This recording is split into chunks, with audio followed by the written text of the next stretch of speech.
안녕하세요. 금융나침반입니다. 이 전편에 이어서 이번에는 통대한 대출 승인 사례에 대해서 알려드릴게요. 자, 자격 조건에 대해서는 전편에서 충분히 말씀을 드렸고요. 자, 이번에는 승인 사례. 좀 간단한 분입니다.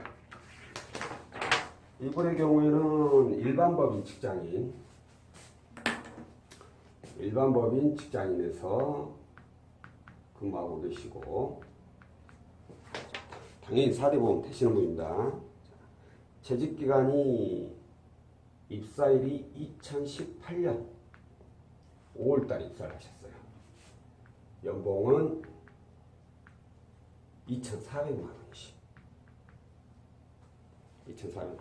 자, 그럼 가지고 있는 대출이 뭐가 있느냐?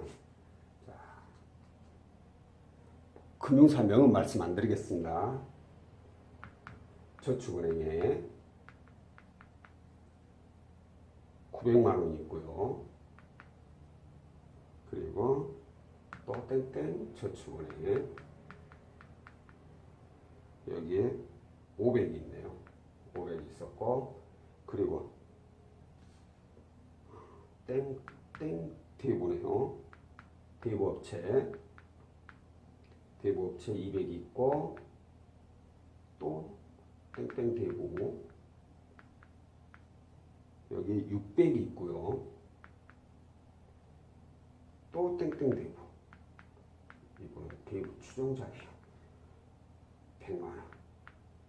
그리고 마지막으로 현금 서비스 30만 원 이용하고 있는 분입니다. 자, 합계를 보면 1,400, 1,600, 2,200, 2,300, 2,330, 2,330만 원.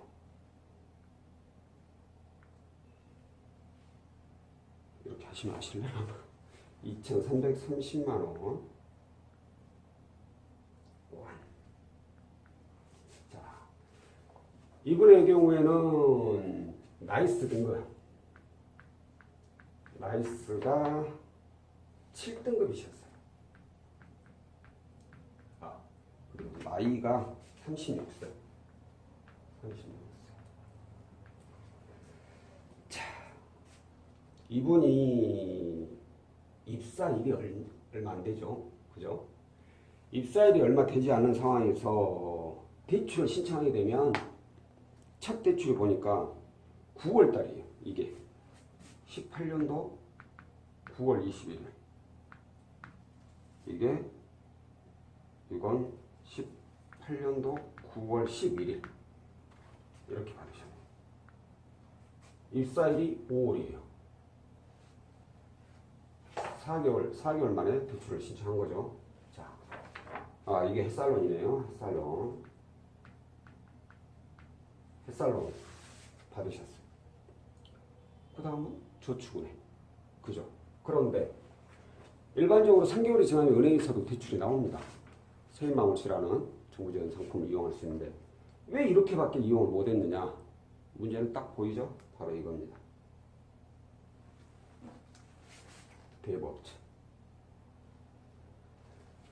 생각보다 우리 고객님들께서 금융사 대출 상품보다는 대부업체를 먼저 이용하시는 분들이 생각보다 많아요.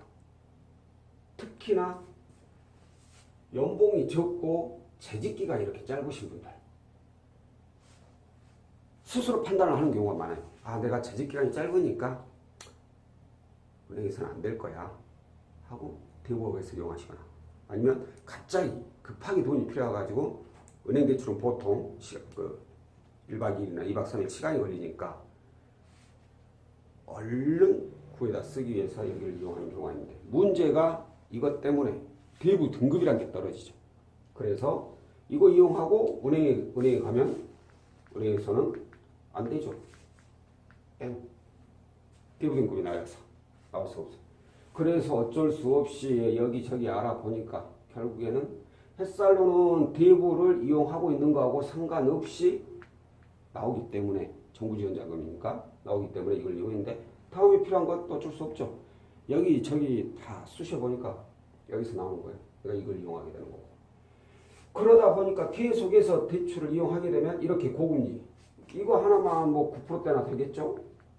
나머지는 다 20% 초과예요, 이거. 이거 뭐 보나마나 24%고. 여기서 또 대출을 원한다. 솔직히 대출이 나올 수가 없죠. 그런데 만에 하나 나온다고 하더라도 또 이런 금리만 나오죠. 그래서 이번의 경우에는 통대를 하자는 생각으로 얘기를 드렸어요. 이 상태에서는 더 이상 대출 받기도 힘들지만 말씀드린 대로 고금리밖에 안 되니까 안 나옵니다. 그냥 고금리도 안 돼요. 안 나와요. 그래서 통대안에 대해서 설명을 해드렸죠. 그래서 고객님께서는 뭐 당연한 거죠. 계산 하나만 하죠. 이 모든 채무를 가지고 저금리, 은행의 저금리로 대안을 할 수 있다. 그러면 어마어마한 이자를 줄이는 거죠. 은행이라고 하면 은행 금리가 몇 프로입니까? 10% 이하예요. 어찌됐든. 근데 10% 이상짜리도 있습니다. 그 어디 은행이라고는 얘기 안 하겠지만 10% 초반까지도 나오는 은행들이 있습니다.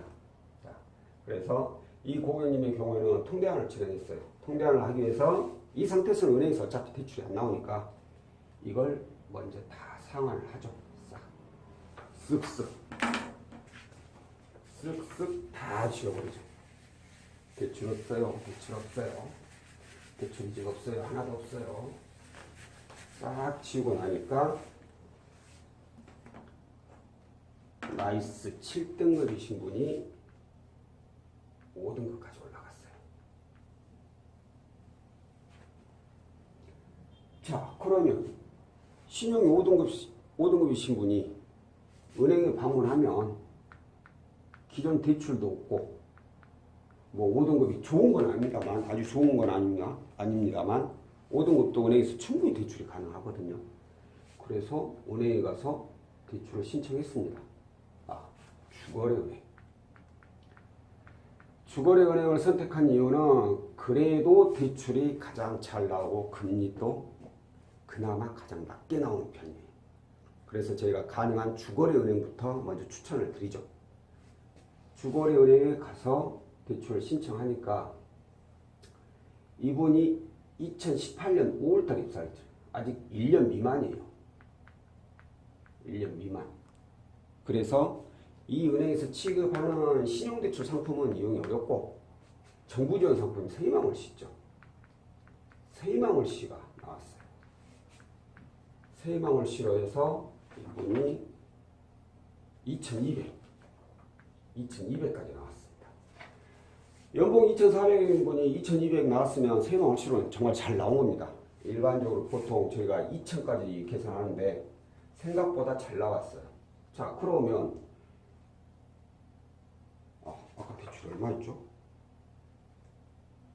아까 2300 얼마 있죠? 900, 1000, 1400, 1600, 2200, 2300, 2330, 2330.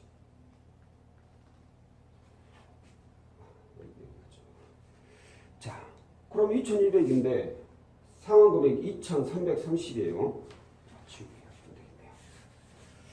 상환 금액이 2330만. 자금이 부족하죠. 또 추가로 은행에서 대출이 나오는지 확인해 봤어요. 다른 은행에 방문해가지고. 근데 이제 새희망월시가 2200이 있는 데다가 등급이 5등급이다 보니까 썩 좋은 등급은 제가 아까 아니라고 했죠. 그래서 더 이상 다른 은행에서는 이제 안 나오고 그나마 저금리로 가능한 정부 지원 상품 있죠. 또 햇살론을 다시 신청을 했습니다. 햇살론 신청하니까 이분이 햇살론 나온 금액이 900만 원이에요. 자, 2100만 원, 900만 원. 3100이죠? 갑자기 3100만 원. 이 금액이 나온 거예요. 자, 상환 금액이 2330인데 3100만 원 나왔다면 거의 뭐 700만 원, 800만 원 가까이 더 대출을 받으신 거죠. 하지만 이 고객님께서 이 금액 다 받으셨어요. 이유가 뭐냐? 이게 다 모두 10% 미만의 상품이거든요. 10% 미만의 상품이다 보니까 아무래도 이전에 항상 24%짜리 이런 걸 이용하시던 분이 10% 미만짜리 이용하시니까 기분이 너무 좋으셔가지고 그랬는지는 모르겠습니다만 여유 자금까지 두신다면서 이걸 그냥 전에 다 이용을 하셨어요. 자, 이렇게만 했다면 이분은 아까 연 뭐 24%짜리 이렇게 어마어마한 금액을 이유를 이용하시다가 연 10%짜리에 이유를 이용하신 거예요. 그러면 연 10%도 안 되죠. 연 10% 미만이죠. 새마을씨를 이게 8.61%, 햇살론이 이게 9.45% 이렇게 이용하셨으니까 10% 미만이죠. 상부 27, 38, 24, 3분의 1 수 이자 절감이 60%, 70% 가까이 절감을 하신 거예요. 예를 들어서 이자만 100만 원이 나갔다. 이거는 100만 원을 33만 원으로 줄여버린 거죠.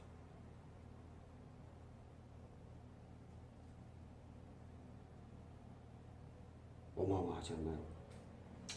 자, 통계안의 장점이 바로 이겁니다.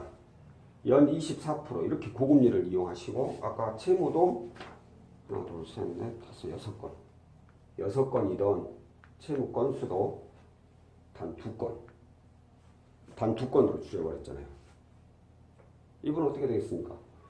이전에 7등급이었는데 현재 시행되고 6등급이에요. 통계안 하고 나서. 자, 그럼 6등급에서 가만히 있느냐? 그렇진 않아요. 왜? 5등급에서 6등급으로 떨어진 이유는 새로운 대출이 발생되었기 때문에, 신규 대출이 발생되었기 때문에 떨어진 거고, 이걸 연체 없이 상환하잖아요. 3개월 지나면 바로 보입니다. 이제 평점이 올라가기 시작하면서 등급 금방 올라가요. 이분은 이대로만 계속 1년 정도 이용하시면 제 예상으로는 4등급까지 올라갈 겁니다. 엄청난 효과죠. 이자 줄여서 좋죠. 등급 올려서 좋죠. 이자를 줄이니까 월 불입금액도 줄어들 거 아닙니까? 대출 많은 분들의 가장 큰 고민이 바로 그거잖아요. 내가 대출이 많은 것보다는 한 달에 나가는 금액이 많아서 힘들다는 거예요. 당연히 대출이 많으니까 한 달에 나가는 금액도 많겠지만 대출 많이 가지고 있는 분들은 잘 모릅니다. 자신들이 얼마나 가지고 있고 한 달에 어디서 얼마씩 나가는지 그거 계산 잘 안 해요. 그냥 내가 이번 달에 이거 맺고 또 저거 맺고 그래야 되는데 월급은 정해져 있고 그게 안 되니까 힘들어서 또 대출 받아서 그거 또 대출 받아서 빚을 내서 빚을 갚는 거죠. 그러다 보니까 결국은 더 이상 상황이 어려워질 거예요. 자, 그럼 마지막 단계까지 가버리면 솔직히 이것도 어렵습니다. 하지만 그 단계가 가기 전에 이거라도 가능한 시기가 됐으면 이거라도 하셔야 돼요. 그래서 이렇게 만들어야죠.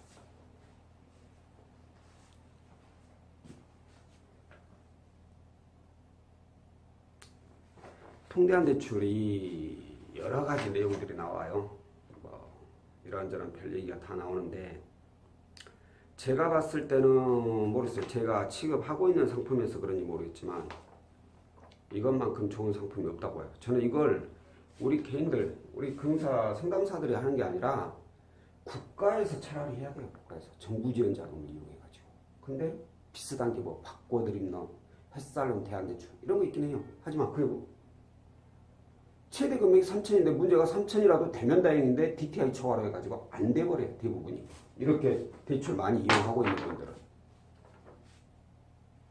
그럼 이런 사람들은 어떻게 하라는 거예요? 무조건 개인회생만 신청하라는 겁니까?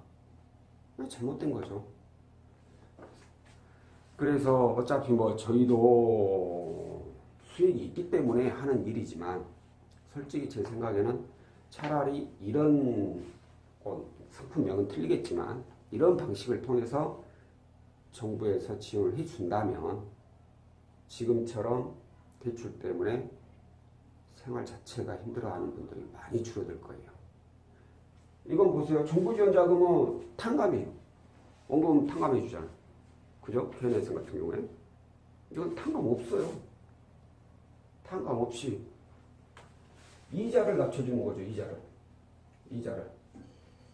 연 24%짜리를 저금리로. 원금은 다 갚아 나가요. 그죠? 그런데 이자가 많이 났고 채무가 통합되니까 월 불이익 금액이 줄어들어서 이분들이 이 정도가 되더라도, 그러니까 대출 금액은 똑같더라도 충분히 갚아 나갈 수 있다는 거죠. 자, 제가 너무 이상한 쪽으로 빠져버렸는데, 자, 오늘 통대한 대출 승인 사례가 바로 이렇습니다. 이런 통대를 하게 되면 이런 분들을 위주로 대부분이에요. 이보다 훨씬 더 연봉 많으신 분들, 이제 더 좀 복잡해지긴 하겠지만, 자, 이분은 이렇게 통대한 대출을 통해 가지고 굉장히 많은 이자를 줄이고, 그리고 제 생각에는 이제 다리 펴고 주무실 것 같습니다. 자신의 대출이 건수가 많고 금리가 높다, 고금리다 보니까 생활 자체가 힘들어진다 라고 생각하시는 분들이 있다면 일단 상담을 해보세요. 상담을 통해서 내가 이걸 이용할 수 있는지, 아니면 이게 아니더라도 조금이라도 금리를 낮춰가지고 올 납입 금액을 줄일 수 있는지, 신용을 올릴 수 있는지, 그 어떤 방법을 이용할 수 있는지를 저희 상담사들하고 상담을 통해 가지고 알아보시길 바랍니다. 오늘은 통대한 대출 승인 사례에 대해서 알려드렸고요. 다음번에는 또 다른 정보로 찾아뵙겠습니다. 감사합니다.